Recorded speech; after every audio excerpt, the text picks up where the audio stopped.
News 46. Local coverage you can count on.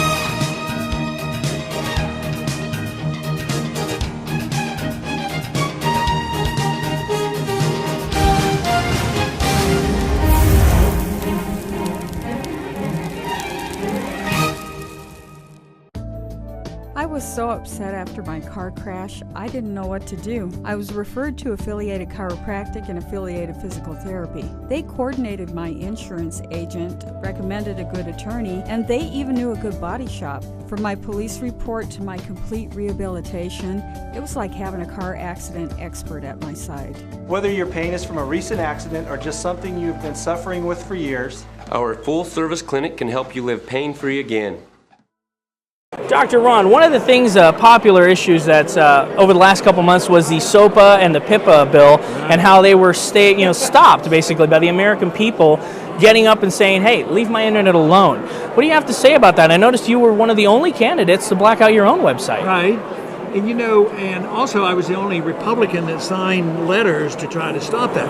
But I use that as an example of why we shouldn't be too despondent about changing our government. Because when the people wake up and they speak out, they can get the attention of Congress. So I would say that with a non-interventionist constitutional foreign policy, not only would we save a lot of money, we'd save ourselves creating more enemies, and we could spend more money on our national defense. We might defend, say, our borders to the south of us, and rather than worrying about the borders between Afghanistan and Pakistan. And now you've predicted the fall of the American dollar. We read about that. Are there steps that the American people can take to avoid such a thing?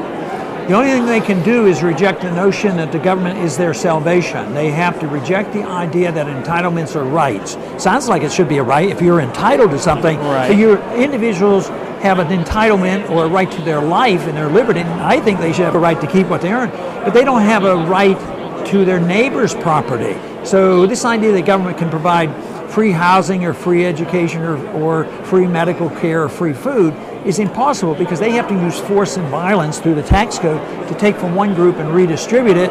And it sounds like, oh, well, just give up a little freedom and they're going to create all this prosperity. But the tragedy is it ends up like the housing bubble. They try to give everybody a free house, and the people they were trying to help ended up with no house at all or a job. Terrible. So that's why it's a total failure. It's a shame. And now just one more question. It's been said that you want to close the doors of the IRS. Do you feel like this is something you can actually accomplish if elected? I mean, won't you meet with ridiculous amounts of resistance in Washington? Oh, there would be, and one individual can't do it. Yeah. But I think according to the rallies that we have and the sentiment and the economic facts of life is we can't continue to do what we do. So I think we have to reassess our entitlement system and our foreign policy, and we have to reassess the monetary policy, because that's an incentive. The IRS is a culprit, but the IRS doesn't even collect enough money, so they just keep printing money. So the government keeps growing. So the people have to decide what they think the role of government ought to be. They think the role of government absolutely has to take care of people from cradle to grave, and we have this absolute moral imperative that we police the world and get involved in every war. No, you can't get rid of we're going to just spend ourselves until we have runaway inflation, destroy the money, and we're on a foolhardy course.